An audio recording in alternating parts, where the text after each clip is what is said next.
Okay, so on to dumbbell pressing. With dumbbell pressing, I teach it in a very specific way. The safest way and the way that will allow you use your pecs and not your shoulders too much. I have gone myself through rotator cuff tears. The fact is, a lot of my clients have had shoulder issues, and shoulder issues take a long time to recover. It's just due to the amount of blood flow going through that area specifically. But I want to give a quick tutorial on how to press just in general. So when you're pressing, whether this was at an incline, flat, you want to hold the dumbbells at a 45-degree angle. And hold them at a 45-degree angle. You're doing this because as you come down, it reinforces the humerus coming down at a 45-degree angle. The forearm must remain vertical, upright, and you're pressing back up and towards each other. So every day I see guys pressing with completely pronated hands and then flaring their elbows out. In my opinion, that is not an optimal way to press. You're putting a lot of stress on the front delt that doesn't need to be there, and it can and will cause issues over time. I see it every day in the gym. People pressing like this. Even most machines in the gyms that I see behind me, they have handlebars printing, and you have to press like this.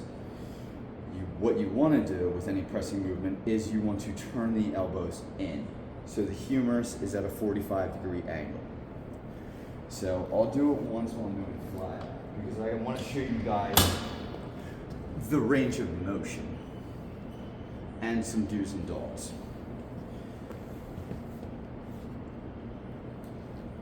So when you're flat pressing, same thing, 45 degrees. As far as your range of motion, you want to stop to where the dumbbell is hovering just above, the bottom of the dumbbell is hovering just above the chest. And then you're pressing back up and together. Just because you can go this low doesn't mean you should be going this low. In fact, it's not beneficial for most people. Secondly, you want to pull the bar down with your lats. You want to own the weight. You don't want to let the dumbbells drop to you, right? So some people, they'll drop them down hoping to catch it on the rebound so it can spring them back up.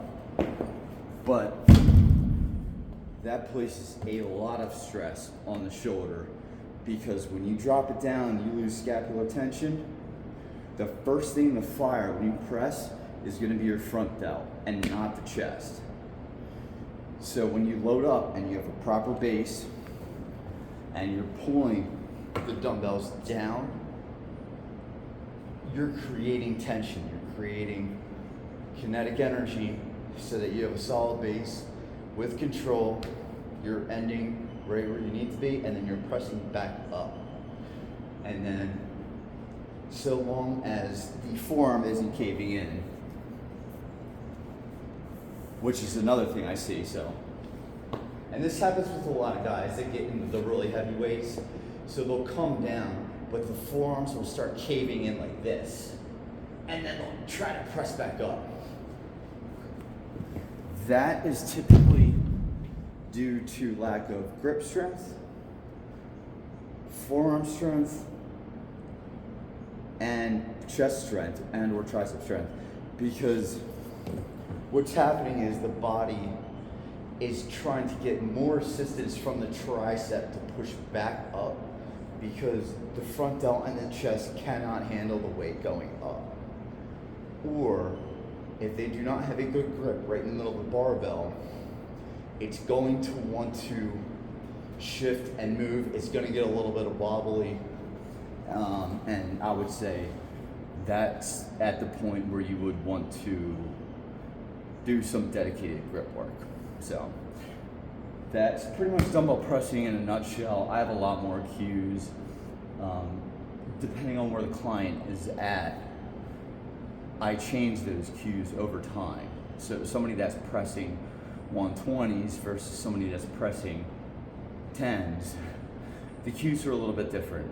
But like I tell all my clients, I will always meet you where you're at, and just as long as you're a little bit better than before, it's all that matters. So dumbbell pressing 101.